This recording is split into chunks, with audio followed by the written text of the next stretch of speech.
안녕하세요. 지난 시간에는 후반부에 위헌 심판을 두 종류로 분류했었죠. 하나는 다수제 모형. 다수제 모형에서는 어, 기존에 의회 다수가 만들어 놓은 결정을 그 다음 선거에서 형성된 다수가 마음대로 바꿀 수 있다고 얘기했죠. 그 결정을. 그리고 컨센서스 모델은 다수의 지배로부터 소수를 보호하기 위한 그런 제도라고 얘기했죠. 헌법재판소, 미국은 연방대법원, 일본은 대법원. 이 의회에서 만든 결정에 대한 위헌 심판을 하는 것이죠. 그래서 의회 다수라고 해도 마음대로 이 사람들의 인권을 침해하는 결정, 그런 결정은 위헌의 소지가 있기 때문에 의회 다수라고 해도 자신들의 마음대로 결정을 내릴 수가 없다고 얘기했죠. 그리고 또 이제 법적인 지배, 컨센서스 모델은 법적인 지배, 그 다음에 의회 다수가 헌법적인 권한을 갖는 다수제 모형은 다수의 지배.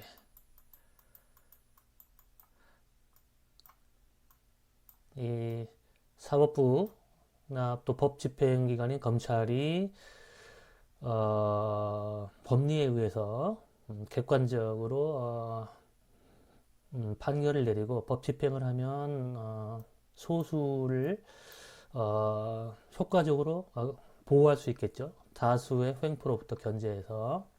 하지만 오히려 사법기관이나 그 다음에 검찰, 법집행기관이 자신들의 이익을 위해서 법을 사용한다면 그건 소수를 위해서 사용하는 게 아니라 그렇죠. 국민 소수를 위해서 사용하는 게 아니라 법을 집행하고 법을 판결을 내는 자신들 그 소수를 위해서 법을 악용하는 것이죠.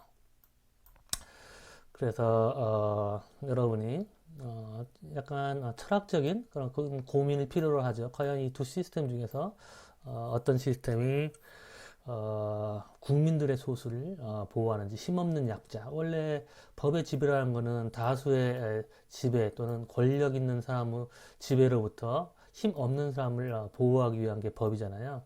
근데 한국에서는 많은 경우 안타깝게도 유전무죄, 무전유죄란 말이 있듯이 힘 없는 소수가 아니라 힘 있는 소수를 위해서 지금 법이 집행되고 판결되고 있는 것이죠. 그래서 심지어 오직하면 AI에게 법 판결을 맡기는 게 훨씬 낫겠다는 얘기가 있잖아요. 그 다음에 중앙은행의 독립성. 중앙은행의 독립성 역시 다수가 지배하는 모형, 소수를 보호하기 위한 모형이 있는데 이렇게 중앙은행이 한국의 중앙은행은 한국은행이죠. 행정부로부터 이제 비독립적인 그런 경우가 있고 1994년 이전의 영국이나 한국의 경우 또는 중앙은행이 정부로부터 독립적인 경우가 있죠.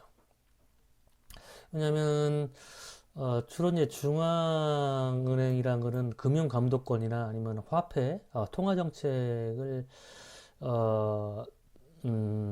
관할하는데 아무래도 정치인들은 돈을 쓸 동기가 강하죠. 선거에서 표를 받기 위해서. 그리고 또 이제 경기가 안 좋으면 경기를 부양시키기를 원하죠. 그러면 이제 경기를 부양시키기 위해서는 뭐 이자율을 낸다거나 아니면 돈을 찍어내면은 경기가 부양되겠죠. 그럴 경우에는 또 인플레이션이 발생해서 굉장히 국가 경쟁에 중대한 영향을 미칠 수가 있죠. 그렇기 때문에 이런 정치적인 영향력으로부터 독립시켜서 국가 경제가 안정되게 하기 위한 게 바로 독립적인 중앙은행이죠. 근데 이제 한국과 같은 경우에는 대통령이 한국은행을 구성하는 위원회 에서 상당 위원회 위원들을 임명하는 데 있어서 그리고 위원장인 한국은행 총재를 임명하는 데 있어서 막강한 권한을 행사하기 때문에 비독립적인 한국은행이라고 얘기하는 것이고 그 다음에 이 합의제 모형 그러니까 여러분 스위스 은행이라고 많이 들어봤죠. 그 다음에 독일의 분데스방크 그 다음에 연방 준비위원회 미국 이런 은행들은 독립적인 은행을 갖고 있는데 특히 뭐 한국의 어떤 정치 비자금 같은 경우에는 이제 스위스에다가 이렇게 숨겨놓잖아요. 그 이유는 뭐냐면 만약에 한국 정부에서 어떤 범죄자가 비자금을 조성했다, 해외에 숨겨놓고 있다, 이제 그렇게 했을 경우에 외국 정부에게 그런 정보를 요구하면 그러니까 의존적인 정부의 의존적인 은행 같은 경우에는 그 정보를 그러니까 중앙 정부가 원하는 대로 정보를 제공할 수도 있겠죠. 근데 이제 스위스 은행 같은 경우는 이제 독립적인 그런 중앙은행이기 때문에 스위스 정부의 어떤 간섭을 받지 않는 거죠. 그러니까 안전하게 어떤 정치적인 그런 갈등이나 아니면 외국 국가의 어떤 요구로부터 안전하게 돈을 지킬 수 있기 때문에 스위스 은행을 사용하는 것이죠. 뭐 텔레그램도 뭐 마찬가지로 어떤 뭐 좋은 취지로는 정치나 아니면은 뭐 외국 정부의 그런 영향력으로부터 사생활을 보호한다, 뭐 정보 유출 가능성을 방지한다 그런 취지로 텔레그램이 사람들이 많이 사용하긴 하지만 또 반면에 이제 그걸 범죄 목적으로 이제 사용하는 사람도 많이 있죠. 그거 비슷한 거겠죠. 그 다음에 인터레스트 그룹, 플루럴리즘, 그러니까 이익 집단 다원주의라는 그 제도, 다원주의, 이익 집단 제도가 어떻게 됐는가에 따라서 웨스트민스터 모델, 그 다음에 컨센서스 모델로 나눌 수 있는데 다원주의 체제라는 건 이제 미국식의 이익 집단 간 경쟁 시스템이죠. 그래서 다양한 이익 집단들이 정치권에 영향력을 미치기 위해서 서로 경쟁하고 필요하다면 정치 자원, 정치 자금도 기금을 마련해주고 그렇게 해서 더 많은 그런 정치적인 자원을 제공할 수 있는 또 정치적인 영향력을 행사할 수 있는 그런 이익 집단들이 더 큰 영향력을 발휘하게 되고 또 자신이 원하는 법안을 얻을 수 있겠죠. 그래서 이 시스템은 이제 경쟁의 원리, 그러니까 어떤 정치권에 영향력을 미칠 수 없는 그런 소수 집단 또는 자본이 없는 집단은 자신들의 원하는 바를 정책 결과로 반영하기가 어렵겠죠. 힘이 없는 집단들은. 그래서 이와 같은 다원주의 체제는 패자에 대한 보호 장치가 없다라는 것이죠. 이에 반해서 이제 컨센서스 모델은 조합주의 체제. 그러니까 조합주의 체제라는 것은 뭐냐면 레이버 노, 노동자 노, 그다음 사업가, 노사, 그다음에 정부, 노사정 위원회라고 여러분 들어봤죠? 그러니까 노사정 위원회. 그러니까 이런 세 집단이죠. 세 집단을 대표하는 대표자들이 모여서 집합적인 의사결정을 하는 것이죠. 그러니까 이 다원주의 모델에서는 개개의 이익 집단들이 각계전투하는 식으로 영향력을 미치는데 이제 이 경우에는 예를 들어 노동자 단체 같은 경우에는 이렇게 peak organization이라고 해서 정상 조직이 있죠. peak 정상 꼭 봉우리 peak organization이 있어서 예를 들어서 민노총 뭐 한노총 그래서 수뇌부가 있죠. 이제 그 밑에 여러 가지 노조들이 있죠. 뭐 공무원 노조, 그 다음에 금속 노조, 뭐 여러 가지 뭐 교원 노조 등등이 있고 그 밑에 또 이제 하위 단체들 이런 식으로 구성되어서 이제 이들의 의견이 상향식으로 반영돼서 예를 들어서 해가 바뀔 때 임금 협상을 위해서 우리는 이 정도 임금 인상을 원한다라는 이제 의견이 모아지면 이제 이 정상 조직, 그러니까 뭐 민노총 대표 또는 뭐 한노총 대표가 사측 또는 정부하고 이렇게 교섭을 하는 것이죠. 하지만 이제 다원주의에서는 이처럼 이 여러 가지 이익단체들의 의견을 규합하는 그런 정상 조직이 교섭의 대리인 역할을 수행하는 게 아니라 각각의 이런 여러 단체들이 스스로 각계 전투를 통해서 더 큰 영향력을 발휘할 수 있으면 더 많은 떡을 가져가게 되는 것이죠. 그래서 아무래도 조합주의 체제는 이처럼 이 소수 단체의 이익을 집합적으로 반영하는 데 도움이 되겠죠. 그 다음에 그래서 이 테이블은 지금까지 우리가 살펴본 내용을 정리한 거예요. 그래서 세계 국가들의 정치 제도들은 이처럼 웨스터민스터 모델 또는 다수제 모형 또는 컨센서스 모형 또는 합의제 모형 또 협의제 모형이라고도 불러요. 협의제 이렇게 구분할 수 있는데 이제 이 두 모형이 어떻게 차이가 나느냐, whose interest 누구의 이익을 대변하느냐. 다수제 모형은 다수의 이익을 대변하고 이런 합의제 모형 또는 협의제 모형은 가능한 한 많은 사람들의 입장을 대변하기 위한 정치 제도들이에요. 그 다음에 이제 파워 디스트리뷰션, 그러니까 권력 분배 차원에서 보면 다수제 모형은 winner take all system, 그러니까 승자 독식형. 승자, 여기서 승자라고 하면 다수겠죠. 민주주의 국가에서는 승자 독식, 승자가 다 차지해서 지배하는 시스템, 승자 독식. 그 다음에 컨센서스 모델은 권력을 권력 견제와 그 다음 분점 또는 권력 분산, 권력을 서로 나누고 견제하는 시스템이죠. 그래서 이와 같은 다수제 모형을 쓰는 가장 전형적인 국가는 영국, 그 다음에 1994년 이전의 뉴질랜드. 뉴질랜드는 전형적인 다수제 모형이었는데 다수제 폐해가 부각되면서 선거제도를 1994년에 비례대표제로 바꾸게 되면서 다당제가 산출됐어요. 그래서 이제는 다수제 모형이라 볼 수 없어요. 그리고 스위스와 벨기에, 뭐 나중에 이제 벨기에 정당 체제에서 살펴보겠지만 벨기에 같은 경우에는 다양한 그런 문화적인 그런 집단들을 보호하기 위한 그런 다당 체제가 형성되어 있고, 스위스는 내각의 그런 내각직을 배분할 때 일정한 규칙에 의해서 배분한다고 얘기를 했었죠, 이미. 그 다음에 행정부 권한 집중의 차원에서 살펴보면 행정부 권한 집중, 전형적인 다수제 모형은 싱글 파리 머저리티 캐비넷, 그러니까 한 정당이 다수를 차지하는 내각, 그러니까 일당 다수 내각, 일당 다수 내각이 가장 행정부의 권한이 집중된 시스템이죠. 그리고 이 합의제에 해당되는 그런 시스템은 행정부 권력 분산. 근데 행정부 권력 분산이 어떻게 되느냐? 멀티 파리 코얼리션, 그러니까 다당 연합.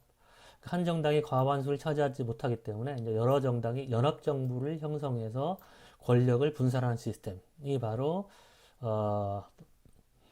합의제 모형이죠. 그 다음에 행정부와 입법부의 관계 측면에서 볼 때, 행정부와 입법부 관계 측면에서 봤을 때 다수제에 해당되는 국가는 Dominant Executive, 그러니까 행정부가 입법부를 지배하는 시스템, 의회제 국가죠. 의회제.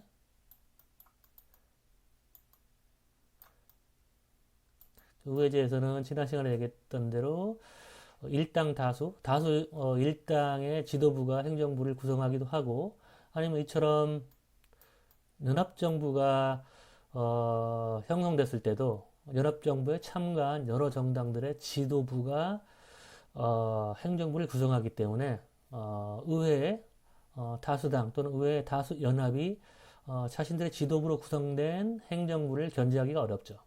그래서 행정부와 입법부와의 관계 측면에서 보면 의회제가 다수제 모형에 가깝다는 거죠. 그러니까 여러분이 고등학교 때 의회제는 권력 분산형이라고 그렇게 배웠는데 그거는 잘못 만들어진 교재예요.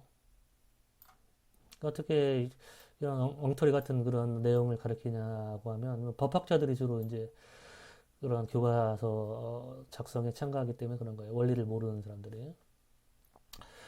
그리고 이제 Executive Legislative Balance of Power, 행정부와 입법부의 권력 균형, 대통령제죠. 미국식의 순수한 대통령제가 바로 컨센서스 모델에 가까운 행정부 입법부의 관계라고 볼 수 있죠. 다음에 정당 체제, party system, 정당 체제의 측면에서 보면 다수제 모형은 양당 체제, 그 다음에 합의제 모형은 다당 체제. 선거제도 측면에서 보면 majoritarian or plurality system. 그러니까 이거는 다수제 또는 과반수제 또는 뭐 절대다수제라고도 부르죠. 절대다수제. 이 시스템은 단순 다수제. 그러니까 머저리테리안 시스템은 의석을 확보하기 위해서는 또는 대통령에 당선되기 위해서는 투표인의 과반수를 얻어야 되는 거죠. 근데 플로리아티 시스템은 과반수를 얻지 않아도 표만 가장 많이 얻을 수 있으면 즉 최다 득표자가 당선되는 시스템, 단순 다수 시스템.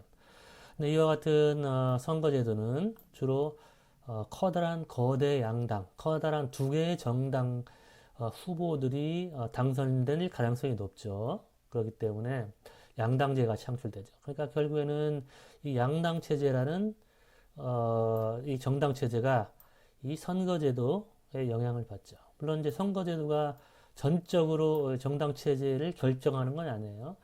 그러니까 한국과 같이 거의 단순 다수제에 가까운 그런 국가에서도 왜냐하면 한국은 총 300석 중에서 253석이 지역구 선거로 뽑기 때문에 단순 다수로 뽑기 때문에 거의 지배적인 단순 다수제 국가라고 얘기할 수 있죠.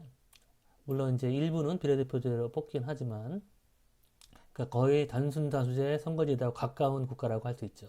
근데 한국에서는 양당 체제가 형성되지 않잖아요. 그건 왜 그러냐면 이제 지역주의가 강할 경우에 또는 유권자의 지지가 지역적으로 밀집되어 있는 경우, 집중되어 있는 경우에는 그 지역에서 강력한 지지를 받는 정당들이 의석을 확보할 수 있으니까 예를 들어서 뭐 충청도의 지지를 받는 정당이 있고 호남의 지지를 받는 정당이 있고 경북의 지지를 받는 정당, 경남의 지지를 받는 정당이 그렇게 있다면 그럼 사당 체제가 만들어지겠죠.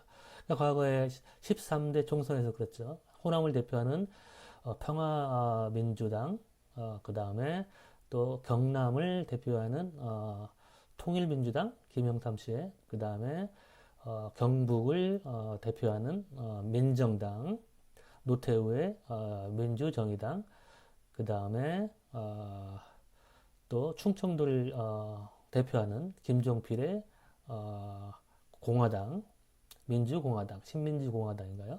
그렇게 네 개의 지역 정당들이 형성됐었죠. 그러니까 이 선거제도가 결정적으로 정당 체제를 모든 것을 다 결정하는 시스템은 아니고 그런 영향력, 양당 체제를 만드는 그런 경향이 있다는 거죠. 그리고 비례대표제에는 다당 체제를 만드는 경향이 있다. 또 비례대표제라고 해서 다 항상 뭐 7당 체제, 8당 체제 그런 결과가 초래되는 건 아니고 뭐 오스트리아처럼 거의 뭐 양당 체제에 가까운 그런 국가도 있어요. 양당 체제는 아니지만 뭐 아주 여러 개의 정당을 가지고 있지 않은 그런 국가들도 있어요. 그러니까 다당 비례대표제라고 해서 꼭 다당 체제를 형성하지는 않는다. 하지만 그런 경향들이 있다는 거예요. 그 다음에 이제 이익집단의 측면에서 보면 조금 전에 살펴봤던 대로 다원주의, plurality system, 다원주의 체제인데 free for all competition. 그러니까 모든 그런 집단들이 자유롭게 경쟁하는 그런 다원주의를 얘기하는 거죠. 그리고 이제 합의제 모형에 해당되는 거는 조합주의, 조합주의인데 coordinated competition. 그러니까 조율된 미리 조정된 그런 경쟁을 하는 조합주의. 그러니까 조정됐다고 얘기하는데 누구에 의해서 조정되냐면 아까도 얘기했듯이 정상 조직. 그러니까 여러 단체들을 대표하는 상위 조직이 그 이해를 미리 조정을 하고 하위 단체들의 이해를 조율하고 그 이해를 모아서 대신 교섭을 해주는 거죠. 그래서 그런 조합주의. 그 다음에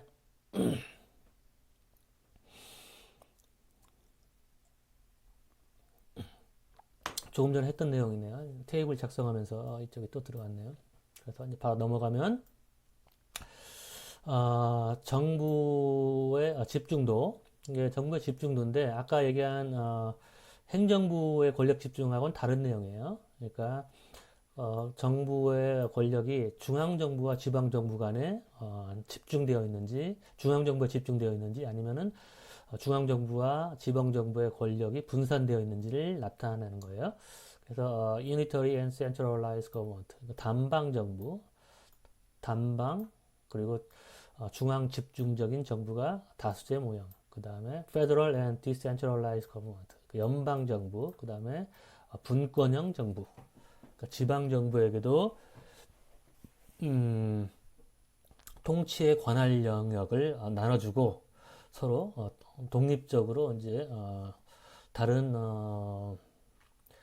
지역을 통치하는 것이죠.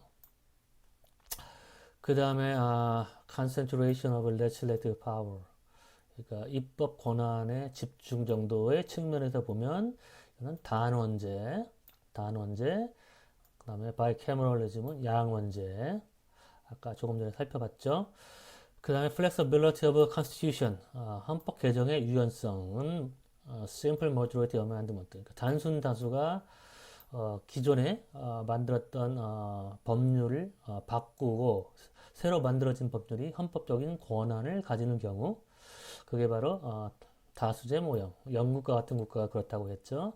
그 다음에 super majority amendment. super majority라는 거는 아까 majority의 두 종류에 대해서 얘기했었죠. simple majority하고 그 다음에 absolute majority. 그 이상의 과반수. 그러니까 simple majority는 투표자의 과반수.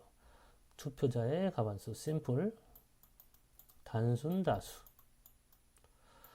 그 다음에 절대 다수는 absolute majority. absolute.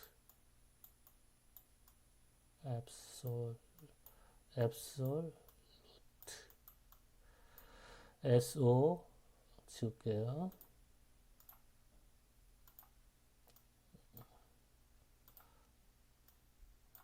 absolute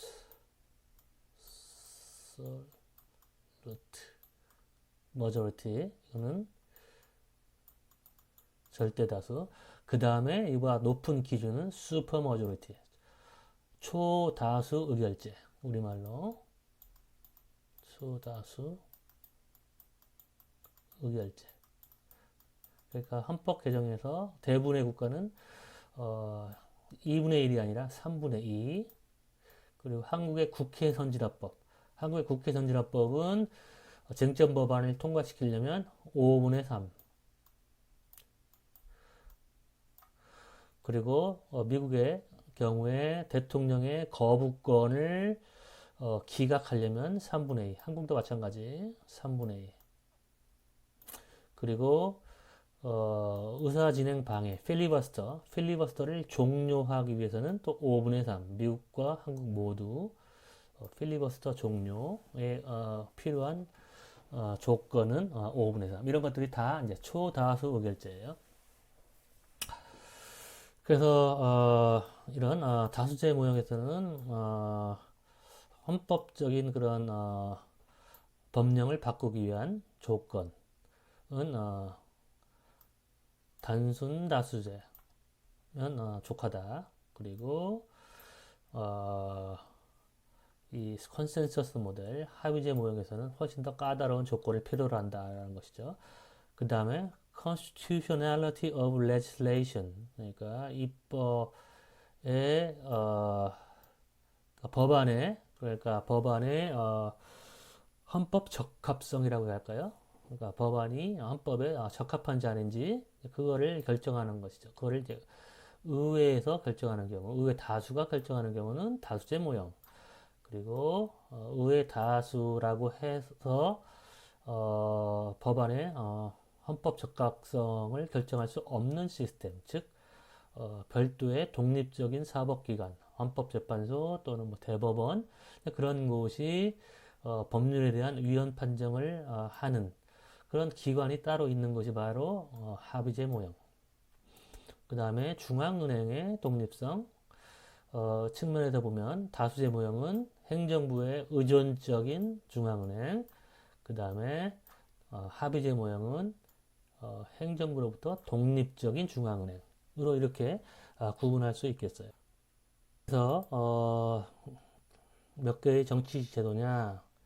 이 하나, 둘, 셋, 넷, 다섯, 그 다음에 인터레스트 그룹 이건 이전에 나왔으니까 여섯, 일곱, 여덟, 아홉, 10개의 정치 제도에 대해서 우리가 조금 더 자세하게 살펴볼 것이고 그 다음에 거기 이제 추가적으로 레이파트가 얘기하지 않은 중요한 정치 제도 그러니까 어, 입법부에서 의사결정 제도 입법부의 의사결정 규칙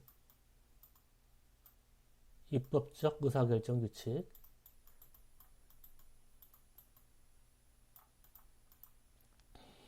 그러니까 입법부에서 초다수결 제도를 사용하는지 아니면은 단순 다수를 사용하는지 여기는